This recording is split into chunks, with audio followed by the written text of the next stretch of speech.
함께 볼 하나님의 말씀은 누가복음 5장 18절에서 20절입니다. 한 중풍병자를 사람들이 침상에 메고 와서 예수 앞에 들여놓고자 하였으나 무리 때문에 메고 들어갈 길을 얻지 못한지라 지붕에 올라가 기와를 벗기고 병자를 침상째 무리 가운데로 예수 앞에 달아내리니 예수께서 그들의 믿음을 보시고 이르시되 이 사람아 내 죄 사함을 받았느니라 하시니 아멘. 영상으로 예배하는 여러분에게 주님의 은혜와 평강이 함께 하시기를 바랍니다. 오늘은 지붕에 올라가 라는 제목으로 말씀 나눕니다. 예수님께서 갈릴리에서 사역하실 때 있었던 일입니다. 사람들이 한 중풍병자를 이 침상째 메고 예수님께 들어가고자 했습니다. 하지만 무리들 때문에 그렇게 할 수가 없었습니다. 그러자 이들은 지붕으로 올라갑니다. 그리고 지붕을 뜯어내고 환자를 침상째 주님께 달아내렸습니다. 예수님은 그들의 믿음을 보시고 그 사람을 구원해 주셨고 병을 고쳐주셨습니다. 이 사건은 우리들에게 몇 가지 깨달음을 주는데요. 첫째는 믿음은 함께 서는 것임을 우리들에게 알려줍니다. 18절입니다. 사람들이 침상을 메고 와서 보십시오. 한 사람의 중풍병자를 치료하기 위해서 지금 여러 사람이 동원되고 있습니다. 환자를 메고 온 여러 친구들의 그 열심과 노력이 결국 그 중풍병자를 치유하는 결과를 낳았죠. 예수께서 저희의 믿음을 보시고 이 중풍병자의 죄사함과 병고침은 이 친구들 덕분입니다. 여러분 그렇습니다. 믿음의 세계란 홀로 서는 것이 아니라 함께 더불어 서는 것입니다. 아무리 개인의 믿음이 좋다 하더라도 이웃과 연합할 줄 모른다면 그 믿음은 결코 교회의 덕을 세우는 데 도움이 되지가 않습니다. 그러나 개인의 믿음이 연약할지라도 서로 연합하면 그 연합하는 가운데 개인의 믿음이 성숙해질 수 있고 큰 힘을 발휘할 수가 있습니다. 에베소서 4장 15절에서 16절 오직 사랑 안에서 참된 것을 하여 범사에 그에게까지 자랄지라 그는 머리니 곧 그리스도라 그에게서 온몸이 각 마디를 통하여 도움을 받음으로 연결되고 결합되어 각 지체의 분량대로 역사하여 그 몸을 자라게 하며 사랑 안에서 스스로 세우느니라. 성도들은 서로 하나가 되어야 합니다. 서로 협력해야 합니다. 성도 간의 협력은 해도 좋고 안 해도 좋은 것이 아니라 주님의 간절한 소원 중에 하나입니다. 나는 세상에 더 있지 아니하오나 그들은 세상에 있사옵고 나는 아버지께로 가옵나니 거룩하신 아버지여 내게 주신 아버지의 이름으로 그들을 보존하사 우리와 같이 그들도 하나가 되게 하옵소서. 주님께서도 성도의 하나됨에 대해서 말씀하고 계신 것입니다. 그리고 이 하나되는 일은 주님을 우리 가운데로 모셔드리는 가장 확실한 방법이 됩니다. 다니엘 3장 말씀을 보면 이 바벨론 왕 느부갓네살이 금신상을 세우고 온 백성들로 그 앞에서 절할 것을 명령합니다. 그리고 절하지 않는 사람은 맹렬히 타는 풀무불에 던지겠다고 하죠. 하지만 다니엘의 세 친구 사드락과 메삭과 아벳느고는 절하기를 거절했습니다. 그러자 이 느부갓네살이 굉장히 화가 났죠. 그래서 평소보다 풀무불을 7배나 더 뜨겁게 해서 그들을 불에 던지라고 명령합니다. 여러분 상상을 해보시기 바랍니다. 이 세 친구가 지금 활활 타오르는 불 앞에 섰을 때 그 마음이 어떠했을까요? 얼마나 두려웠을까요? 하지만 말씀을 보면 그들은 굉장히 담대했습니다. 왕이여 우리가 섬기는 하나님이 계시다면 우리를 맹렬히 타는 풀무불 가운데에서 능히 건져내시겠고 왕의 손에서도 건져내시리이다. 그렇게 하지 아니하실지라도 왕이여 우리가 왕의 신들을 섬기지도 아니하고 왕이 세우신 금신상에게 절하지도 아니할 줄을 아옵소서. 여러분 여기에서 우리라고 하는 표현이 보이십니까? 그들이 이렇게 죽을 위기에서도 용맹할 수 있었던 것은 혼자가 아니었기 때문입니다. 비록 지금 결박을 당해 있는 상태였지만 그들은 끝까지 눈빛을 서로 주고받으면서 격려하고 용기를 냈을 것입니다. 그들은 여호와의 신앙으로 하나 되었고 불에 던져졌습니다. 그때 어떤 일이 일어납니까? 불이 능히 그들의 몸을 해하지 못하였고 머리털도 그을리지 아니하였고 겉옷빛도 변하지 아니하였고 불탄 냄새도 없었더라. 하나님께서 그들을 지켜 보호하셨던 것입니다. 여러분, 주님을 우리 가운데 모셔드리는 가장 확실한 방법은 하나 되는 것입니다. 한 사람이면 패하겠거니와 두 사람이면 맞설 수 있나니 세 겹줄은 쉽게 끊어지지 아니하느니라. 서로 사랑하며 함께 가는 우리 청장년 선교회가 되면 좋겠습니다. 두 번째, 예수께 가는 사람을 막지 않도록 조심해야 합니다.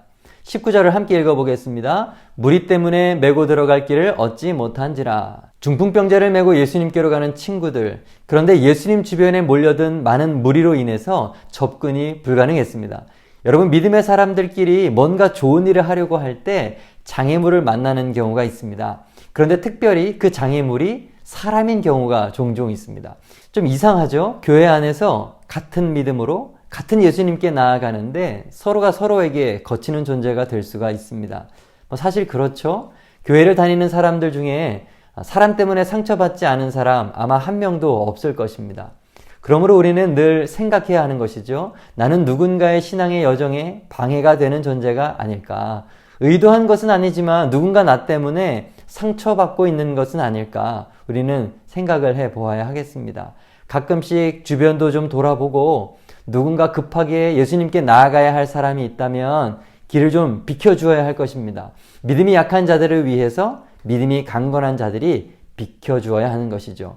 또 형제들아 너희를 권면하노니 게으른 사람들을 권계하며 마음이 약한 자들을 격려하고 힘이 없는 자들을 붙들어주며 모든 사람에게 오래 참으라.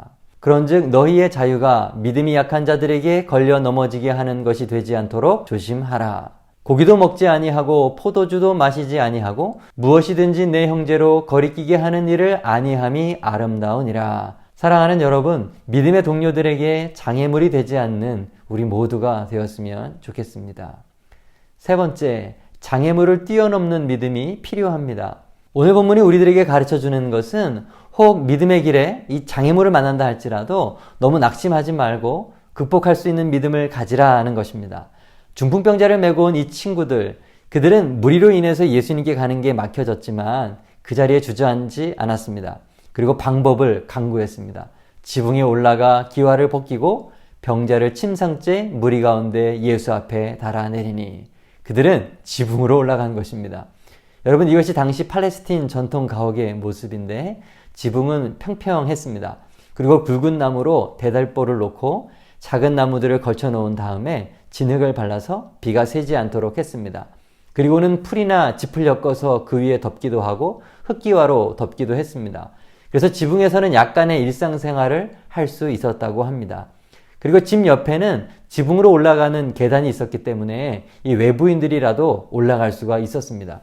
친구들은 바로 이 지붕으로 올라갔던 겁니다. 그리고 지붕을 뜯고 환자를 예수님 앞으로 달아내렸습니다. 그렇습니다. 믿음의 길에는 장애가 있을 수 있습니다. 그러나 그때 좌절해서는 안 됩니다. 적극적이고 진취적이고 아주 간절한 마음으로 앞으로 나아가야 됩니다. 사실 그것은 우리가 하는 것이 아니죠. 우리 안에 계신 성령님께서 그렇게 우리를 하도록 몰아가십니다. 용기도 주시고 믿음과 확신을 주셔서 달려가도 피곤치 않도록 도와주십니다. 이것을 경험하신 분은 다 아실 겁니다. 나중에 일이 다 마쳐진 뒤에 이렇게 뒤를 돌아다 보면 자기도 깜짝 놀라죠. 내가 이것을 어떻게 했지? 이 고백을 하게 되는 것입니다. 사람이 하는 것이 아니라 성령님께서 용기 주시고 힘을 주셔서 문제를 뛰어넘게 되는 것입니다. 지금 이 친구들이 중풍병자를 침상째로 메고 주님께로 올라가는 것처럼 말이죠. 길을 막는 사람들이 많아도 돌아가는 겁니다. 옆이 안 되면 위로 가는 겁니다. 한 번 안 되면 두 번, 세 번 가는 것이죠. 장애물을 뛰어넘는 여러분 되시기를 바랍니다. 야고보서 1장 12절 시험을 참는 자는 복이 있나니 이는 시련을 견디어낸 자가 주께서 자기를 사랑하는 자들에게 약속하신 생명의 면류관을 얻을 것이기 때문이라. 그렇습니다. 믿음은 다른 것이 아닙니다. 견디고 인내하는 것입니다. 넷째, 병고침보다 제사함이 먼저입니다. 20절 예수께서 그들의 믿음을 보시고 이르시되 이 사람아 내 죄사함을 받았느니라 하시니. 지붕이 뜯기고 중풍병자가 내려오는 것을 보신 예수님은 그들 마음속에 자리 잡은 진실한 믿음을 보셨습니다. 그리고 죄사함을 선언해 주셨습니다. 죄사함을 선언해 주신 이 사건은 단순히 육신의 질병을 고쳐주신 그 사건 이상의 큰 의미를 갖고 있습니다. 왜냐하면 죄를 사하시는 일은 하나님만 하실 수 있는 일이기 때문입니다. 예수님은 죄를 사할 능력이 있으신 하나님 자신이십니다. 또한 예수님께서 병을 먼저 고치시기보다 죄사함을 먼저 말씀하신 이 사건, 이것은 인간의 모든 문제의 근원이 죄라는 것을 우리들에게 가르쳐 줍니다. 선악과 사건 이후에 죄가 이 세상에 유입이 되고 사탄이 공중권세를 잡고 인간의 영혼은 부패하여졌고 죽을 존재가 되었습니다. 고통과 슬픔, 죽음과 질병이 시작이 된 것이죠. 세상에 가득했던 하나님의 그 아름다운 질서는 모두가 다 파괴되었고 관계도 깨어졌습니다. 그렇기 때문에 순서상 땅에 있는 모든 인류가 가장 먼저 필요한 것은 영혼의 질병인 죄의 문제를 해결하는 일입니다. 그래서 하나님과의 관계를 회복하는 일이 우선인 것이죠.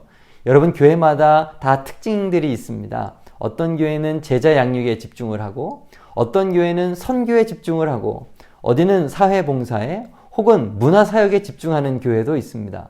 성령 은사 사역에 집중하는 교회도 있죠. 모두 다 주님을 위한 교회의 사역들입니다. 그런데 그 모든 것의 시작은 하나여야 하는데 바로 영혼의 구원, 죄사함입니다. 죄사함 없이는 성경 공부를 해도 문제고 죄사함 없이는 선교를 해도 문제입니다. 문화사역을 해도 성령의 뜨거운 운동을 해도 죄사함 없이는 다 헛된 것이 되고 맙니다. 먼저는 죄사함, 영혼의 구원입니다. 사랑하는 여러분, 주 앞에서 큰 일을 하려고 하지 마시고 먼저 십자가 앞에 나아가서 죄의 문제를 해결하여야 합니다. 관계 회복이 먼저지 일하는 것이 중요한 것이 아닙니다. 인자가 땅에서 죄를 사하는 권세가 있는 줄을 너희로 알게 하리라. 아멘.